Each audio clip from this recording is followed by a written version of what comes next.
We're about to walk through into Epic Universe. Into that. There are going to be many portals coming up, and we're going to step through each one. You might call this a special edition of tech therapy.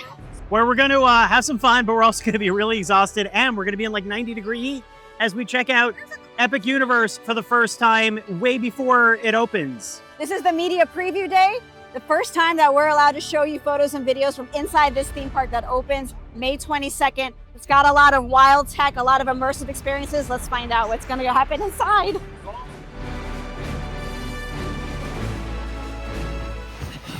Oh, my back. We're back in the hotel room. We're back. Right, how's your back?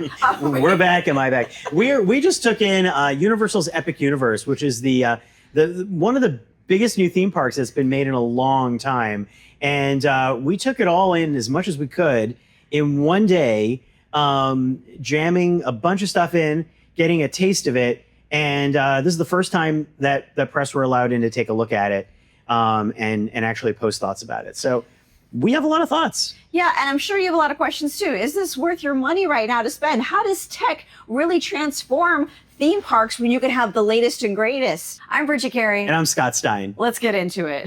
So I feel like with something like this that had so much build up, probably for both of us, that like I had heard so much about this and I was trying not to get spoilers, but inevitably I was curious. And, you know, you go in and I think, well, what's going to surprise me? What's going to hit me? You know, you have all these different lands that we know about. If you don't know about them, there's a Monsters one based on classic Universal Monsters, Dark Universe. It's called Darkmoor. Yeah. And then there's Super Nintendo World, which already was in LA and also in Japan. And there's also Isle of Berk. Isle of Berk, sorry. Island of Berk. Isle of Berk, How to Train Your Dragon. Themed. And finally, there's a new Wizarding World of Harry Potter, which is based on 1920s Paris, but there's also some connections to the modern day Harry Potter world as well. Right, with the characters from the movies, you know, because was it Umbridge is up for... Yes. Yeah. There's the classic Harry Potter movies, and there's also a little Fantastic Beasts, definitely. And so anyway, it's all a bunch of stuff, but I was really interested in like what would hit me when I went to the park. And the thing that hit me immediately, and for a lot of the rides and even the shows, was that the bleed between what was virtual and what was real felt even more slippery. And I think that's also because the technology has improved a lot. Yeah, what does it say when you could take the best screens that exist today and just start fresh and make a theme park ride, and you have all the latest robotic technology, the animatronics that are just so smooth now. And we were in several rides and attractions, like, you know, shows where you sit in a theater where it was clearly like a person and suddenly a screen and suddenly an animatronic. Mm-hmm. Between Harry Potter was one of those.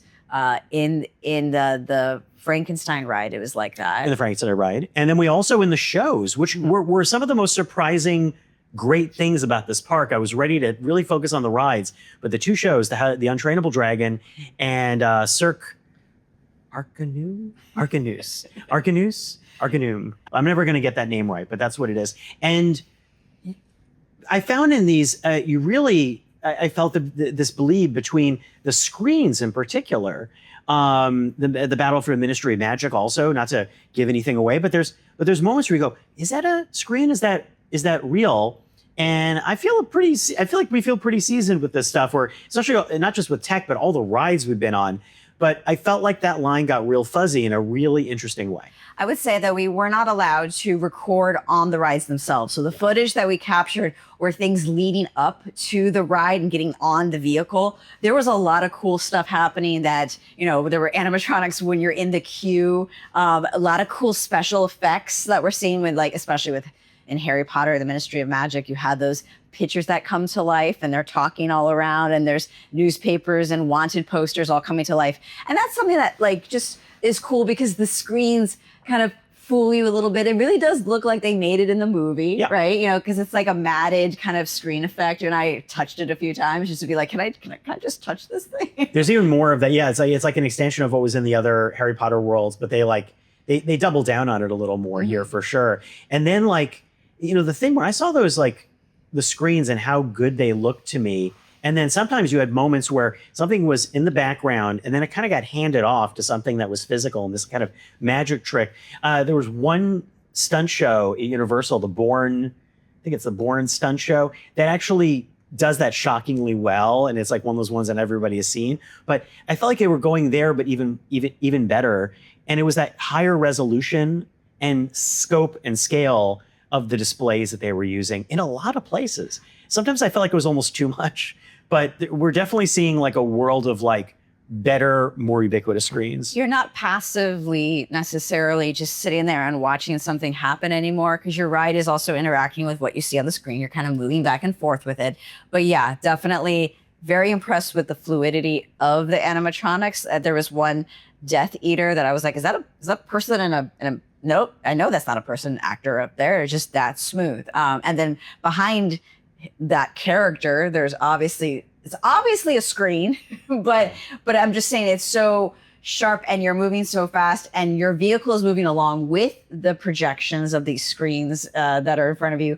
So they're able to time it. It's timing to make everything kind of like, okay, there's a physical thing and there's not a physical thing, and I'm here and I'm there, and because it's very easy for a lot to go wrong as soon as one element isn't matched up. Mm-hmm. And actually, there was one moment where we did have a ride hiccup. Yeah. There was and it wasn't in Isle of Berg. It was, that's a terrible joke, but it's, you know what I mean. But we stopped in the middle of the Ministry of Magic. It paused, like a time freeze, and the screen paused and then had to restart. So it actually was weird, but it also reminded me how good that screen was, because when it kicked back in, it was like a reality had just materialized. I feel like there were a lot of screens in Universal rides in other parks, but I feel like, and even I'm thinking about like Avatar or Disney and things, there sometimes is a fuzziness at the larger scale, and I'm kind of forgiving about it. But here I didn't see that. I felt like everything looked as crisp as like a super high res TV, but this was like filling an entire room. And we saw some of this also in the Victoria Frankenstein ride. Yes. And I would say there was fewer screen in that and more animatronics, but either way, whether it was the Ministry of, I'm going to say it wrong again. Sorry. It was the circus show. Yeah. The circus show. Cirque du Canoe. That was a lot of human actors who were interacting with screens, and in the How to Train Your Dragon, the Untrainable Dragon show.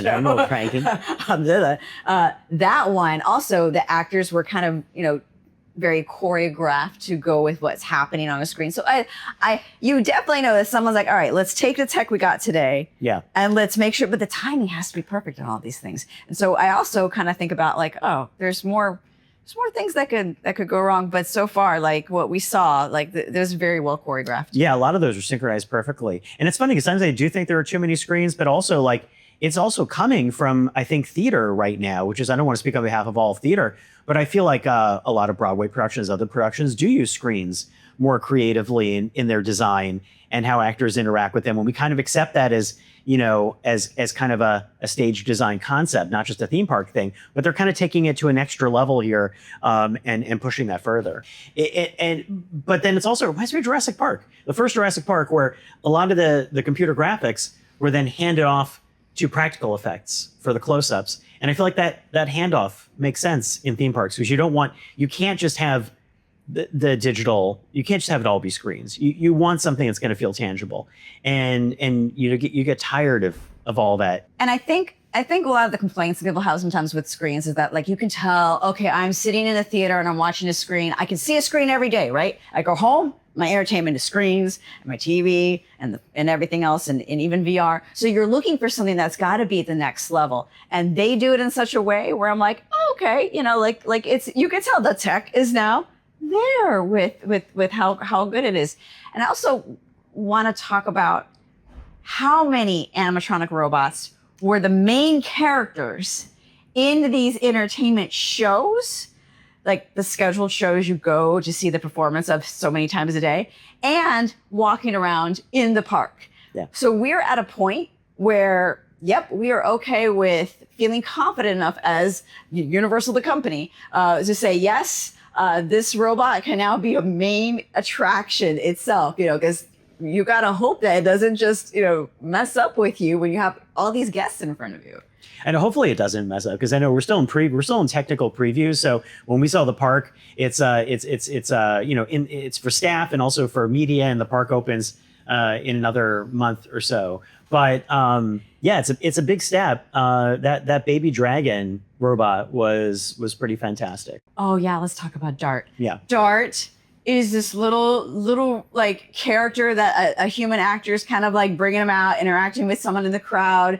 It's making all these cute faces, and I don't know what is underneath and what Dart is made of, but it makes you go, hey, that looks a lot like what I've seen in those old Boston Dynamic robot dogs, and they're more than just Boston Dynamics now. But it has that little. But I don't even care. It's just so cute the way it walks in a way. Some commenters are talking about too, like that it kind of pads around on its little feet, and it's funny because Boston Dynamic dogs are not known for being adorable. They're known for being creepy as heck, and this one crossed over into being adorable. Well, it had a cute head with eyes. A cute head. But even like some of the moves felt the walking gave me the most Boston Dynamics feel, the backup walking, but they made it work. But a lot of those moves felt animated. But you know why it works? Yeah. Baby dragons are still learning how to walk. Oh yeah. So like you can be like a little toddler and be a little stumbly, and it totally pulls it off. But also look at what Toothless was. There's this meet and greet where you have the human actor playing Hiccup, and you can wait in line to go, put your hand up to Toothless's face. Like that's how they train all dragons. Like, oh. That is the move. That's the move of Burke and How to Train Your Dragon. There were a lot of this. I want to go back to Victoria Frankenstein's really cool experiment ride. Yes. Because I think there's something even more that stood out to me there. It was the influence of video games on just the design of that ride. The really key ride in this land is Monsters Unchained for Darkmoor. And the animatronics there are interesting because you have these classic characters, but when you're in the pre-show, and it establishes right there when you see Igor kind of on a screen talking to you about what you're kind of expecting. That's always the way to kind of get you, in the mood for what you're about to go through on your adventure. I had a very big video game vibe. Like I felt like this is something I would see if I was playing a video game. And then I see the animatronic for Victoria Frankenstein, and the way they animated her was different than like how they animate other, I feel like, animatronics, and that she had this video game look about her too. And even the battles and the way Dracula was like, it felt like it was more from that video game world. Like, and I thought, technically, it was really impressive. And ride-wise, it's based on, it's a variant on, if you've ever been on Harry Potter and the Forbidden Journey. It's an arm. That type of like arm that moves you around, swinging through these different worlds. Yeah. You are 4 people in an arm that moves, and things are happening around you. So you're kind of like being pointed in different directions to get the story going. You're getting swung around. But I thought that the experience might be like either truly terrifying or something that was kind of this haunted, arcane sort of a thing. It tells me that like our culture of video games and what they know guests have experienced already in their lifetime might have influenced the storytelling here, because there was humor. There was a little bit of like, all right, you're going to be part of the action, it's hard to really explain, except that it did absolutely feel like this could have been pulled from a storyline of a video game. And by making it a little more cartoony, you were able to embrace some of the wacky humor. I mean, even at one point, our main character is like holding up some blaster type situation. Yes. I don't want to give anything away, but like she's like go over there, I got you covered. I'm like, this feels like a video game. Yeah, there was a lot of flying around stuff, and like it wasn't like trying to take you back to like the origins of these characters for sure. Yeah. It was like a super mega battle between like all the monsters and stuff. Yeah. I mean, talking about the influence of video games, we've got to talk about Super Nintendo World. And I've never been to any Super Nintendo World anywhere. So this is my first time. Same with and I was super curious, but I mean, all the parks, all the lands were amazing when you first enter them. Yeah, and we got the bands here we got to try out. And these are a part of it. They're not a huge part, but they're a persistent part, not a perpetual part. you tap into various things and play games. And it's kind of like the way you use wands in some ways, or the wands are sort of turning into the way these bands are being used. I just love the feeling when you came into a Super Nintendo world, the scale of it, and the way you come out of the portal was one of the most majestic. Like, they did a great job on all of them, but I felt this one was particularly amazing. The detail everywhere in all of these lands was top notch. Yeah. And when you go into Super Nintendo World, you're like, okay, I'm in a video game. This is there were even, fake flowers where normal like annuals would be planted. Yes. Like it was 100%. It was just to the top. Absolutely adorable in every aspect. And we got to see the new Donkey Kong Country land that is not in LA right now. And this is something that takes like the whole Donkey Kong universe. There's a portal in a portal. So, it was. And it makes me wonder how many other portals are going to sprout from portals. Is that going to be a thing at Epic Universe? You're going to portals all the way down. You're going to go to Dark Universe.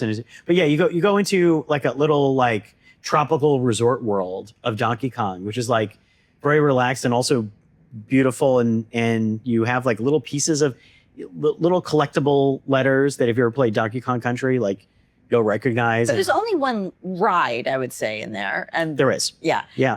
And what was so cool about that is a special effect that doesn't include any screens. It's this idea that your track is broken. And really the secret is hard to see if you're just walking by the line and you're seeing like, wow, that cart, that runaway mine cart is jumping off the tracks and when the track is broken.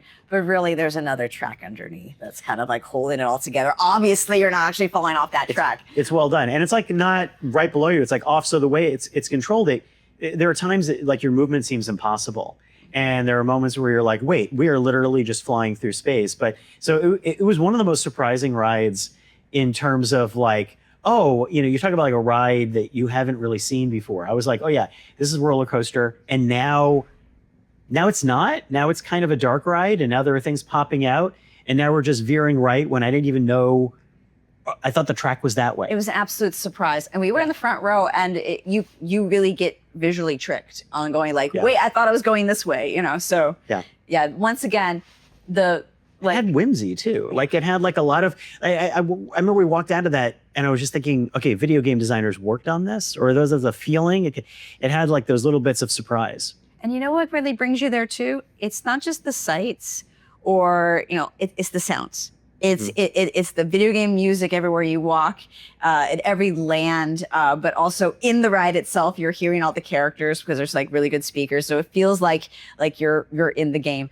And then we have to talk about also with Mario and the go-kart and the Mario Kart, the Mario Kart and the whole Mario Kart raceway with the AR glasses. Yeah, and so the Mario Kart the Mario Kart ride has already been out there several different places, LA and Tokyo. It was the first one that the first ride that they put in along with Yoshi. I was just curious because finally I get to see this covering AR and VR. I wanted to see, this is a very high-tech ride. It still feels very high-tech in that I've never seen a ride that has a visor hardwired to the ride vehicle. And then you're meant to put that on and it snaps into your headband. And then you're getting these floating augmented reality, Mario characters. And it held in there with a surprisingly good field of view, but it's not perfect. And it got a little fuzzy when it hit my glasses. Yeah, there's some added elements going on. You're handed a headset that you have to screw on just right. Yes. But you're not quite sure if you have it too high or low yet because there's no glasses part of it. And then when you sit down the ride and you're in that moment where now you're strapped in, you're going, wait, I have to attach a magnet, ka-chunk. And that is where you're in this moment going, wait, is it supposed to look like this? And you're in this moment in a ride, strapped in, trying to go, do I have this adjusted properly? There's no more person to help you. You better have the autonomy to go, I think I should bend it down a little bit, which is what I had to do. And then they have a little practice round where you're seeing floating characters. You have a steering wheel. It has buttons to shoot off turtle shells. Yeah. And you're going, okay. Shells, you're firing them out there. It matters how you tilt your head on how you're hitting. And then when you finally get going, you finally figured it out. Hopefully you did, because if your person in your family didn't figure it out, they're gonna have a terrible experience where they're not gonna really see something right. But when it does get going, the ride is pretty slow. And it's like hitting you with a lot of video game, a lot of Mario Kart right in your face. And you're kind of going, wait, I better follow directions to win the game, because you can win or lose. Yeah. And I don't know how you felt about all the information that was coming at you, but for me, there was a lot happening. And I know I was winning, and I know I was doing well, but I also was going, wait, what's happening in the real world beyond these glasses? I think I see some effects blurring together.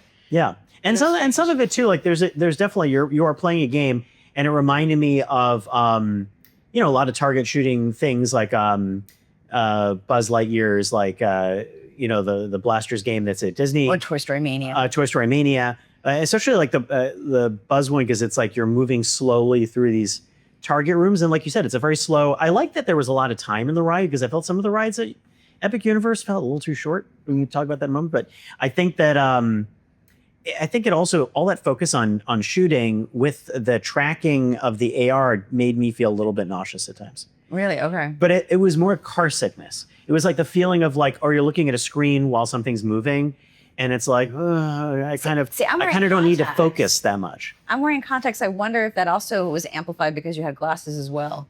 It might be. And again, like the fit wasn't exactly perfect, but I would love to see, this is one where I'd love to see the next generation, because I feel like we talk about the screens, and I feel like screens have gotten to a point where the technology is shockingly good.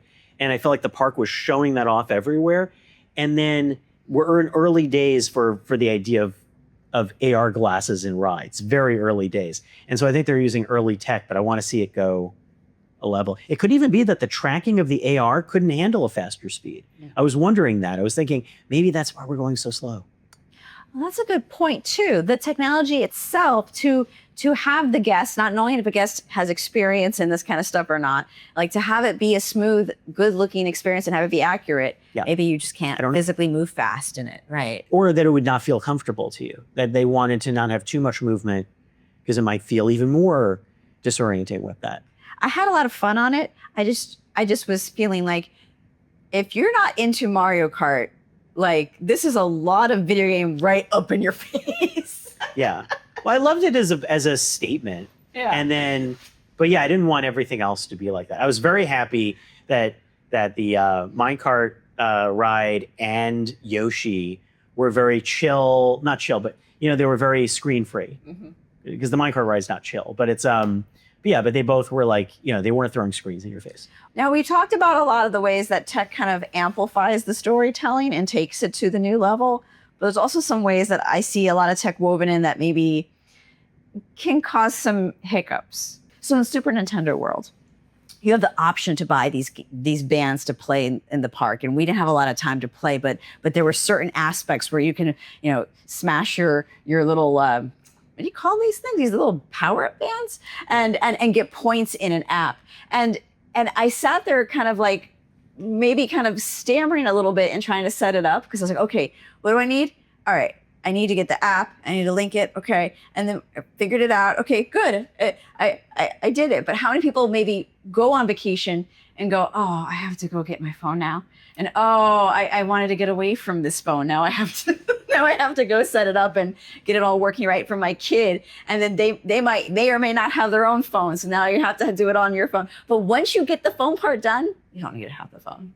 I like that. Yeah, then you can beep and boop at this thing, and it'll save it. Then when you open the phone, it'll show what you did since the last time you used. You don't have to hold the phone out the whole time. Yeah, I think it's interesting though, because this is specific to Super Nintendo World, and the wands which we use are another thing that are specific to all the Wizarding World areas. Mm-hmm. And those don't need a phone app, except if you get the new 2.0 ones that do kind of like what these bands do. They have a little extra something. They sync with your phone, and they have extra stuff, and they have their requests. And there are certain exhibits that do a little bit extra for that they're adding, I think, to some of the other parks as well.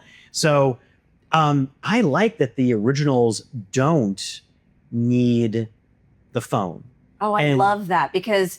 And you can just stand there, and that's the case now in Paris, in Wizarding World of the park. You can just stand, you stand in front of a place and see if your gesture works, and for fun, say the spell, and See what happens. Or do it 5 or 6 times and then not get it and watch someone behind you get it the first try. Yeah.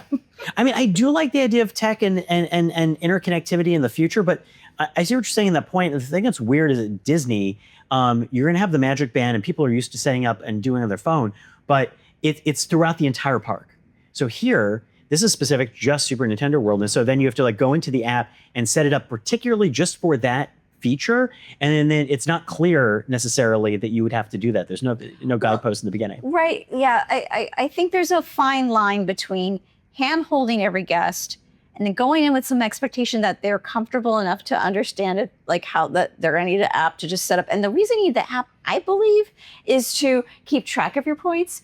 But I did not want to take my app out, and I just wanted to smack those power of question blocks and all the little things that make sounds. And I wish I could do more of that, but because we ran out of time. But yeah, that's all kids want to do. That's all kids want to do. Is they just want to get points and kind of and there was a little bit of a guide inside that kind of said, hey, if you do certain things, you can stop Bowser Jr. or help out Donkey Kong get his bananas. So I suppose if you really want to dive in, they'd let you immerse yourself by going deeper. But really, just people want to say, oh, can I make it do something? I'm going to say that one of the reasons, too, and I'm just going to lay this out there, I don't think theme parks design apps very well.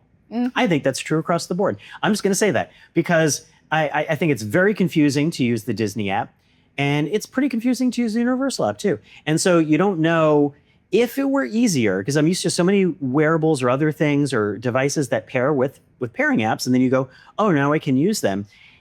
I think there needs to be more attention paid then if the parks are really going to use phone apps to really get that experience working better and to really grow that part up too. And then maybe it'll feel a little more seamless, a little less annoying. A positive though is when we went into the Harry Potter Wizarding World and we went into the wand shop and they have a great character actor in there who runs the shop. Yeah. I kind of interacted with her a little bit to be like, but I didn't want to like break the story. I wanted to role play a little bit. I don't know what to call a phone in this world. So I was like, I have a magic box. Do I need to make my wand work with my magic box? And she's like, oh no, darling, the magic's all in you. And I was so happy to hear that because like, yeah, great. Leave that magic box behind. And she had a whole story about my particular wand. It was very, very cool. I'll tell you about it sometimes for the pure of heart, just so you know. Whatever. I don't know the story behind my but if you have no wish to look at a screen, there are clues on like certain areas of the floor that tell you what to do with your wand to make something in a window kind of come to life or have some sort of cool effect. One thing that didn't feel so magical though, sometimes. Actually, I take it back, it was kind of magical. There was something I was a little iffy about on the magic of the lockers you keep your stuff in when you're on a ride to keep your stuff safe because you can't bring your backpack on a ride. Yeah, so they use Face ID. Yeah, they use Face ID a lot. So a version of Face ID, like a facial identification camera. They used it when you went into the park, and particularly in all the lockers, which was fascinating. In one sense, I thought it was nice because usually you need a card to get into the lockers of the other parks, and sometimes if you do that on a car ride that's like super intense, you have to get you don't want to lose anything like Velocicoaster, or in this case, Stardust Racers, you don't want to carry that with you. Here, you don't have to carry anything with you. You just use your face. But you have to like that idea to do it. And also you have to get the angle just right. Because I found one time where my face was not exactly in the right place, and then it asked me to do it again. And then I got a little bit confused. But you can also bypass that. I also wonder if it slows it down. Because we were bringing that up as a bottleneck. There's only one area to do that. And it felt like a lot lot were waiting for the next person to slowly use their face. It's an inherently slower process. It's fascinating to me that clearly they did some research to say I think people are comfortable enough with the technology to like make it a part, and it did work in low light. I had everything open all the time for me. It wasn't like it couldn't understand my face. It was more like, is everyone going to be cool with this? And that I'm curious about. Is everyone going to be cool with this? Or is it going to cause a bottleneck with people trying to figure out what am I doing? And, oh, I don't want to do this. Can I? And they will have an alternative if you don't want to have your face scanned. There are other ways that they discuss that they can, have an associate kind of help you out with that. I'm just curious how it all works. And it was my first time using these kinds of lockers where you put it in one way and the door opens on the other side when you're leaving the park. So I had to get, I had a little bit of a learning curve on You have to remember where exactly you were in physical space to get on the other side. But I thought it's like for all the years that we've had in theme park evolution and all the changes, we're still in an in-between period when it comes to stuff working where we interact with stuff, or it's our phone or our faces. Like, it's like the parks have not fully made that seamless or clear. Are we just using our face? Are we using a card? Or are we using a band? Or are we going back to the phone app? You can lose a card. You don't lose your face. Hopefully not. So is this going to be smoother? You know, like there's a lot of questions, but yeah, we have gotten to the point where like, yeah, facial identification is also part of the ticket system here. So yeah, and it's like different. Yeah, it's like flexing different things. You know, it's your face one place, it's a wand another spot, and then it's your wrist and whatever else. So I just think that's interesting to think about. And my favorite way to enjoy a park is to just kind of lose yourself in it. I think there are totally so many moments in this park that do that and maximize the immersiveness to the point where I feel like you'd want to spend a lot more time just losing yourself in the environments of each place and not even want to leave those spots and just kind of hang out. And you don't have to go on a lot of rides. You could also check out a lot of places and just kind of, chill out. A lot of the parks seem to be about that vibe. The way it's built, you really do feel like you don't see the rest of the park. Like when you're in a certain land, like when you're in the Wizarding World, you don't see anything else. When you're in Darkmoor, you don't see anything else. So at Mario, in Super Nintendo World, you're in there. So yeah, they really designed it very well to hide the rest of the world, so you feel like you're in a separate place, and you might lose yourself with time, and you might spend. But gosh, I felt like we spent half the day just in Isle of Berk with how much there was to do and how large it was. We did. They're like all maximized versions of like the idea of like Star Wars Galaxy's Edge, or what happened with the Wizarding World with Diagon Alley, and like it's continuing that spirit and going. And this goes back to like Disney with the idea of what's Fantasyland and what's Tomorrowland. This is the hub and spokes idea. But they're really like going even further into the idea that each land is self-contained and you will not see anything else ideally, and you will be lost in this world. And then portal out to like very chill Celestial Park, which was like, it felt like the most relaxing, calming like entrance to a park. It's like a beautiful garden. We went over all kinds of tech in this park, but at the end of the day, people want to know, is it worth going? So let's get into what we loved and if it's worth this as a vacation. Yeah, I mean, if you have not done any of the other parks, I mean, there's still a lot of great parks throughout, like Orlando, certainly. I really liked this one's attention to detail. And so I feel like you are getting like 4 or 5, like, you're getting like 4 Galaxy's Edge type experiences.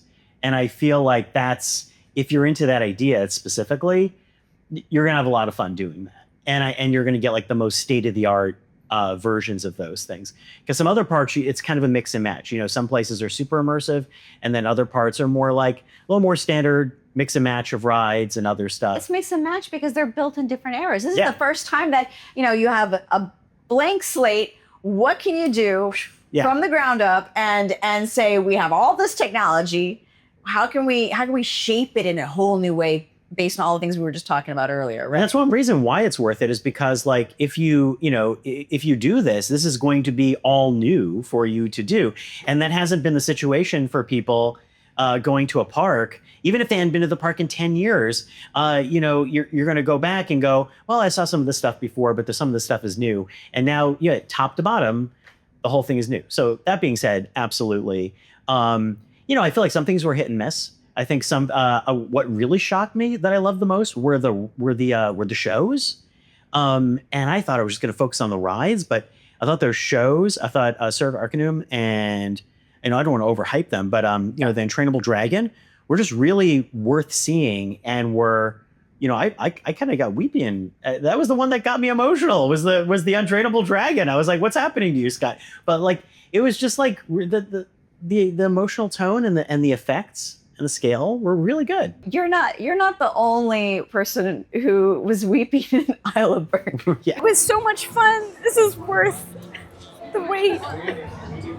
Because oh my goodness, in Isle of Berk, there is this roller coaster that it was one of the things we started our day with as a second attraction, and I was full on rooting my mascara, just happy crying, right in the middle of the ride, just because of how well that was just a fun coaster. But they had the toothless animatronic, and they're all outside. They're all outdoor animatronics, which is like really cool. You don't see that often. And it had a story. It had all the movie character voices and the music, and you're weaving in and out of the land, so the environment is good. It's not just like a coaster outside. It's like, oh, I'm in the movie, and I'm like, oh, I wish my kids were here. It was like, if you've ever been on Hagrid's ride at Universal, it felt like almost like a more kid-friendly version of Hagrid's, like in the sense that it was like a story coaster. But there's thrill to it. Like there was thrill. Yeah, there was thrill. There was story. There was animatronics, and it kind of like changed things up a bit. Humor. It wasn't just like rocketing you to the end. The one that also really stood out for me was the battle for the Ministry. It's the one ride other than the show at Paris. I forget what it's called, but it's 1920s Paris Wizarding World area, which has the Ministry. Really but beautiful. it was shocking. Like, not only was that area so incredibly detailed, but taking the flu into the Ministry is like this jaw-dropping moment, which felt like Rise of the Resistance. In Star Wars Galaxy's Edge, like, you're just like, oh my God, they built this. And I'm not even a Harry Potter like fan, really. I watch the movies, but I'm not a diehard. I appreciate the lore and the fun of it, and so I'm going in not knowing what to expect, and it was a blast. But it's just like the scale of like that onboarding with like the ride, the line, and the immersiveness of that. No, okay, you felt like you were like walking in the Ministry. It's of magic. Vast. It's like you have this jaw drop moment, and there's still a lot of queue line to go. So this is like your midway point. You have to be transported to the Ministry of Magic, and how do you go? By way of the flue, the chimney system, but it's Paris, so it's like the metro. It's another portal. Yeah, it's another portal. There's portal themes, portal them. But and the green smoke, kind of engulfs you, and you pop out, and you're like, okay, I'm somewhere else now, and this place is gigantic, and you have these jaw-dropping moments and how big the whole area is. So yes, this is a very impressively built set that you are a character in, and most of that is the line itself. And the ride is a technology that I hadn't really seen before, and it felt like a hybrid of other types of things. Like, it feels like when you're first getting in, it's like a Tower of Terror at Disney, where we're it's an elevator. You're getting into that elevator car type feel of Tower of Terror, and it feels like it's going to maybe do some drops or something. There's just a seatbelt. It's like, you're like, what's going to happen? Is that unease. But then you're getting into this, like, immersive, like, kind of show, like a spectacle that you're taking in. And it's like, you were saying, like a Star Tour is like, there's a simulatory type feel to it. It almost reminded me, like, when I first did Tower of Terror, I almost wanted it to be more of like just exploring the haunted hotel. And in the end, it becomes more about just like a screaming drop. This is exploring. This is like you're on this like, story adventure that takes you through, kind of like the other Harry Potter rides, in that it's telling a story, like Gringotts, but it's really doubling down on even more. And I felt like, okay, this is pretty great. In the other Universal Orlando theme park, Islands of Adventure, when Spider-Man came out, that was a big deal. It really was a big talking point on how different it was. And I felt like this took that whole thing to the next level of, you're not really understanding how you and your car are really moving in this space. It's really tricking you, because like, how big is this ride if I'm really traveling back and forth between all the screen effects? Yeah, I never knew what was simulated and what was physical motion. And I didn't know what was real and what was virtual exactly. I was like, I think that's a real elevator, but the people might not be. But over here it's got this. And then, is that room really that big? Yeah. And I think it is that big. Or this, and it was playing with perspective in some of the rooms too. So it was, in all the good ways, it was playing with those elements. I think when tech can mess with you so much that you can't figure out a ride, you have a winner. Yeah. Because I couldn't figure out how big this room really was, and how much of this car space is really being is really me flying around. Stardust Racers is wild, and I do think there was I went twice. I went twice, and my body is still not recovered from that. But it's like Velocicoaster intensity, if you know that coaster. And your two. What's fascinating is your two coasters going side by side. And I didn't know. People said it was like that sense of racing was really cool, and it kind of like outtron Tron, in that like Tron had that theme of like racing in the coaster, but this, you really were like neck and neck with the coaster. And at one point, it's like one looks like it does a barrel roll over you. There are times the coasters get so close that becomes the scenery of the coaster. Plus, like I was screaming my head off because of the drops, and yeah, it's a lot. Well, you have to take it up a notch. You can't just have a roller coaster. You have to have a really cool something. And that something here was two vehicles kind of racing each other. And for me, I got a real kick out of, I used to think outdoor coasters really aren't themed. I'm like, what do they do? The whole theme is, be scary and have extreme drops. No, what did we see on the back of those vehicles?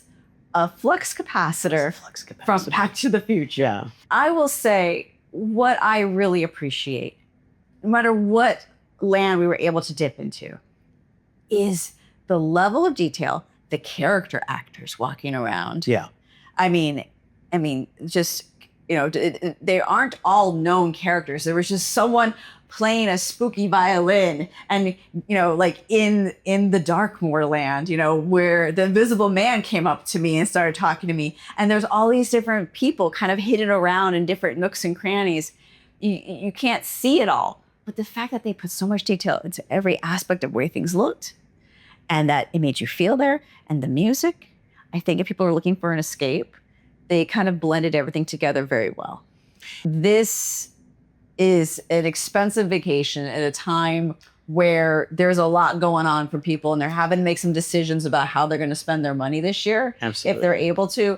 And I go, all right, like with everything going on, if you're going to spend money on a vacation this year, you're going to want something that's different than what you're used to. And I think that's where Universal's going to have the upper hand, because people are going to want like the familiar, kind of properties that Nintendo, Harry Potter, and some of the mystery around some of the classic monsters. What do they have going on with that?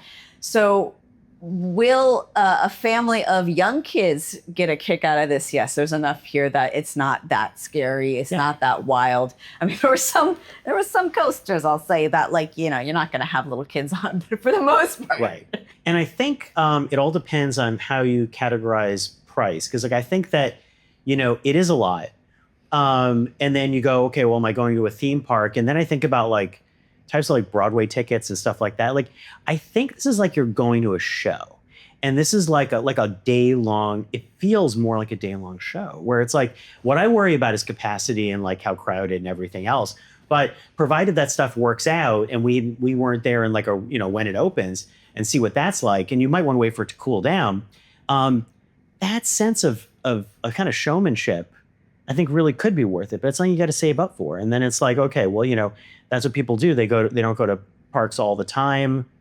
There's a lot of park price creep. And then we're in an economic situation where like that's becoming increasingly tough for anyone to deal with. And you want to pay for skipping the lines. That's another thing, because maybe your kids can't handle these long lines and this a lot of heat, So you want to get the most out of your day. If you don't skip the lines, you might not see everything.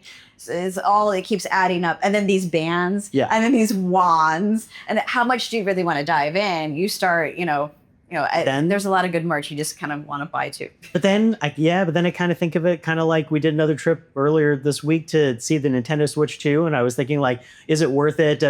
And like, like come the holidays, kids are going to be like, I want to play that Mario Kart game. Kids, I feel like people are going to want to go to the rides and the experiences at this park. Mm-hmm. So in that sense, like if you're going to pick one, this is going to be the hot one, And so I feel like, people might like go, okay, well, I'm going to make a choice to do this. And it would be a good choice because based on what I experienced, like I think it was pretty great. But yeah, sometimes people really, we have to save up and make that choice. If we're even going to get a chance to do it, you pick carefully. Yeah, and try to go on a day where it's not that crowded because there was 3 rides that were so short. I would have hated to wait in line really long for like 3 short rides. But a lot That's of what them, I'm worried about. Yeah. a lot of them though were very entertaining and very refreshing to be different in theme parks. So I think we're gonna have a good time if they're able to go and see everything. So as we were going through our day, we were trying to capture as much as we could and post on social media. And a few of you had questions on social media we want to answer. One of them was about this robot Dart, this little baby dragon. And the question was, is that a Boston Dynamics robot? I don't know. So we don't have a lot of information. We're not able to do interviews today. Yeah. But it looks, I mean, you are saying that because obviously we have seen these types of dog-like, quadruped dog bots Yeah, and like around. I know, unfortunately, they look like war bots, but it's because they have these little nubs and they're going to walk in a funny way, and so it's obviously walking in the way that really really resembles that. It's certainly the backwards walking was the thing that it felt like the tell to me that I was like, that seems like the Boston Dynamics thing. And, in the individual movements, I wasn't feeling that as much, but in the like the emotional movements, but that walking. You have to think about when it comes to theme parks and their research and development teams, they're kind of taking partnerships and information from 2 different companies sometimes and blending them together. So you could have their knowledge of animatronics with the head and how it's blinking and puppetry and really it's scripted, theater. And maybe the bottom is like walking in a certain way that works. How do you make a dragon walk? Well, it's maybe more complicated to have a whole foot in a pad than it is to have, another certain system. So, you're going to see a lot of borrowing of different systems in all kinds of rides. What we see at CES, often little pieces of that end up in the theme parks. I mean, we've spoken to Imagineers at Disney who say, yes, we go to CES to like come up with our next ideas and what we can do because it really is just magic. Well, the Mario Kart ride used a air visor by a company that I saw their tech and wrote about it years before that.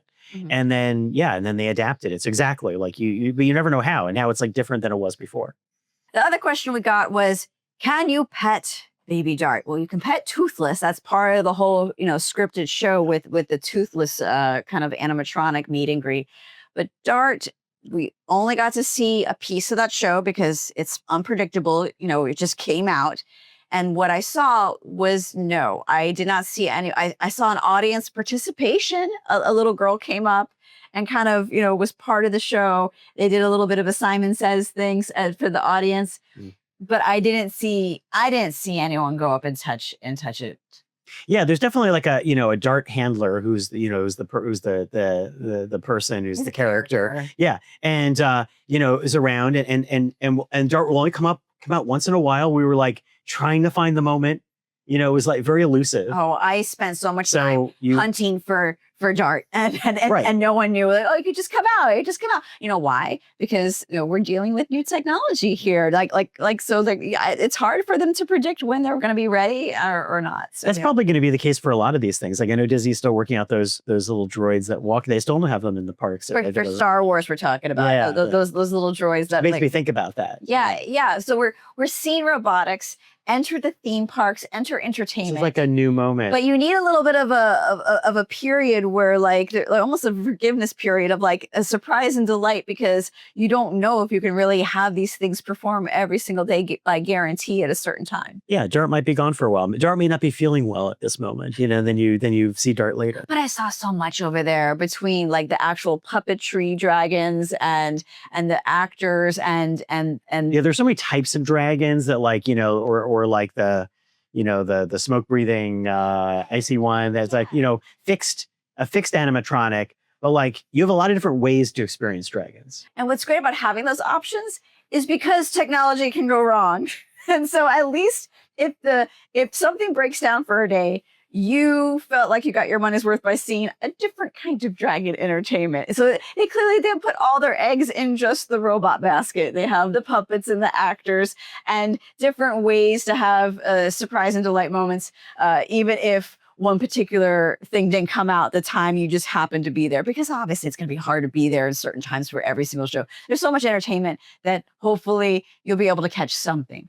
Now, there is another question on another animatronic. Okay. When you go through the Ministry of Magic ride, you the really nasty Umbridge is on trial for her crimes. Mm-hmm. And you go through her office because you're there to see the trial. And for some reason, we're also walking through her office.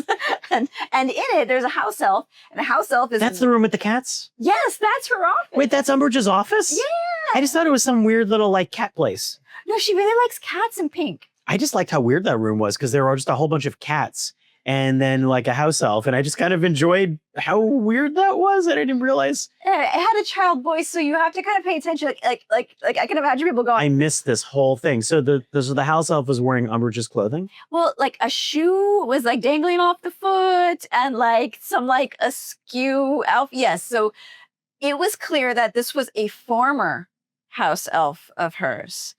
And okay, by what the elf was saying, it was kind of like, well, perhaps she'll get her comeuppance. That was what I took it away. Like almost it was a little bit of a sassy house elf that was like, not going to necessarily tell on her former owner, but, kind of taking notes about like, this is going to happen today.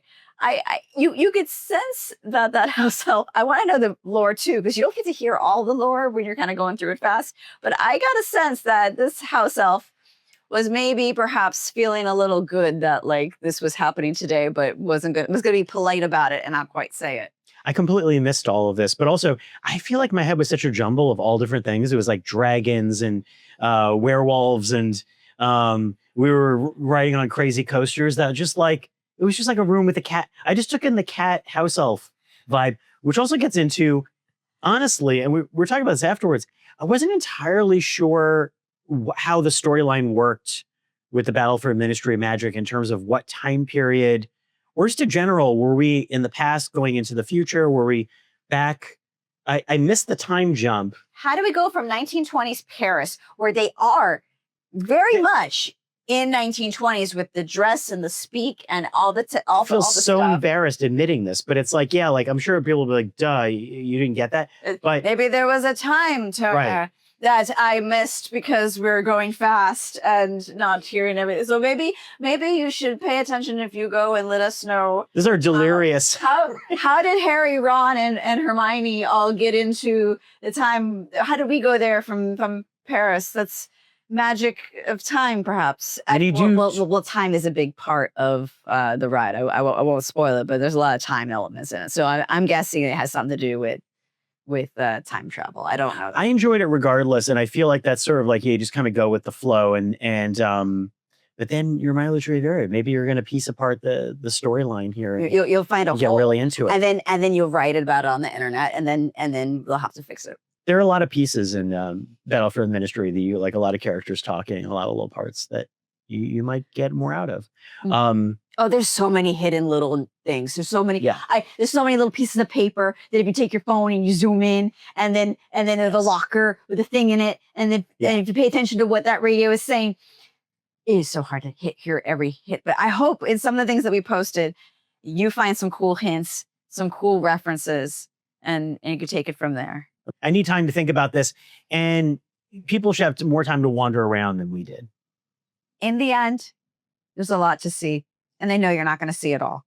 And it's pretty wild. But I'm glad we got to at least show you what we could. Yeah. And let us know what other big questions you have. We'll jump in the comments and do our best to answer them. And now it's time for our next adventure, going back to the normal world.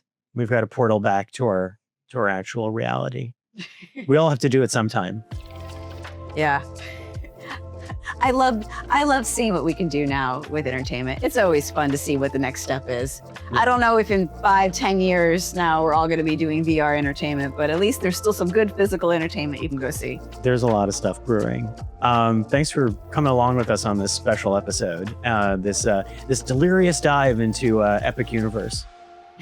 We'll catch you next time.